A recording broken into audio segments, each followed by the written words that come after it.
Allison Conover. I'm a guide at Utah Mountain Adventures.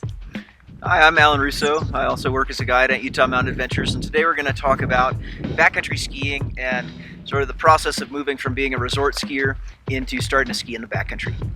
So backcountry skiing and resort skiing are almost, I would say they're different sports almost entirely. You're both skiing downhill, but the majority of the time on a backcountry day is going to be spent traveling uphill. And so it's more about the process of moving through the mountains and kind of enjoying your time climbing and moving from point A to point B, and ideally skiing some great Utah powder along the way. Our permit area is primarily the Cottonwood Canyons. It runs from Mill Creek Canyon to Big Cottonwood to Little Cottonwood and stops at the south face of Lone Peak. On a private ski tour in the backcountry, a day out is often a full day. You know, we can go 6, 7, 8 hours out there at an all-day pace. Typically somewhere around 2,000 to 4,000 feet, I would say, for an average ski tour. Yeah, so a lot of times during the day, the first climb that we do will be sort of the longest climb during the day. Usually be climbing for around 2 hours, then maybe ski off the north side of the ridge and ski around, 1,200, 1,500 foot run, and then again you have about an hour climb or so up to the next run. And as you mentioned, we might do this a handful of times. You might kind of exit at that point out of the day. But time for lunch, times for breaks, and moving at a conversation pace throughout the day. Something that's a little more subjective or kind of harder to quantify is the question of how good of a skier do I need to be in order to be in the backcountry? And you don't need to be skiing the craziest stuff ever. You don't need to be jumping off of cliffs, but you do need to be able to make controlled, linked turns in off-piste terrain in order to have a fun, safe day in the backcountry.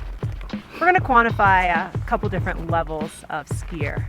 Level 1 skier would be a skier that's comfortable in groomed terrain on blue and most black runs in the ski resort. However, they're not super comfortable yet linking turns in deeper powder, having difficulty kind of popping their skis.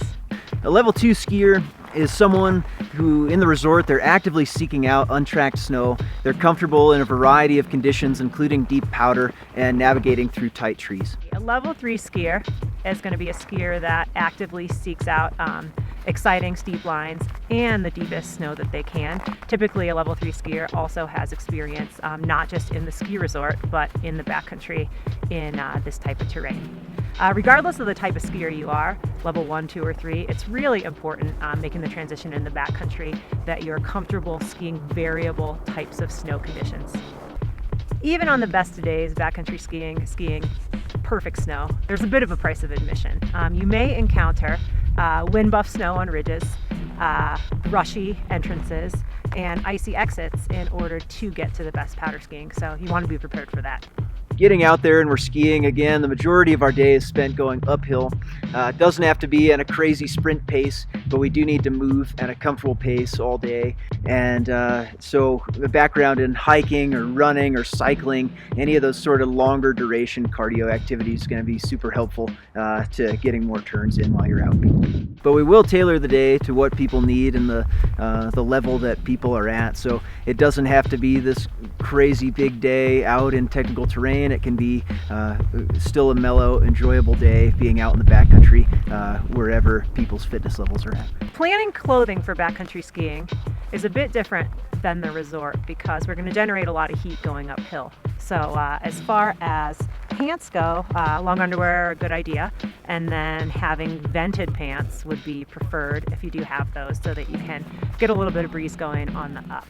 For jackets and for the upper body, you want to have multiple layers to adapt to the changing conditions, both on the uphill and downhill, but a January ski tour is going to be a lot different than a late March ski tour where you might be layered up all day. Well, in the spring, you're going to be wearing a t-shirt. When backcountry skiing, we don't want to wear our goggles or helmet on the uphill, so it is important to have sunglasses and a sun hat when you're out there for the uphills, and then transition into the helmet and goggles for the down. As far as gloves go, great idea to also have 2 pairs of those, one for the up that are a little bit lighter, have more dexterity, and then a warmer pair for the downhills. So another important thing in the backcountry is making sure you have enough food and water for the day. And I usually carry 1 or 2 liters of water with me depending on how warm it's supposed to be that day and how big of a day it's going to be. I generally don't stop and eat like one large lunch during the day. I think it's great to have kind of small snacks to eat throughout the day. I think eating around 100 to 150 calories an hour is kind of a good guideline for the amount of time you're out, and that's usually enough to kind of keep your body running all day.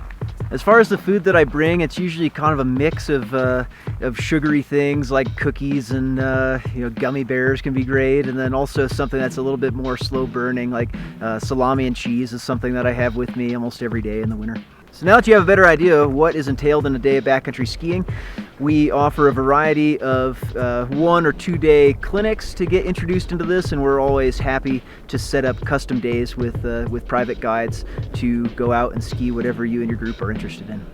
I hope this video helped answer some of the questions you had about backcountry skiing here in Utah. And the Wasatch is a great place to ski at Utah Mountain Adventures. We look forward to getting out with you.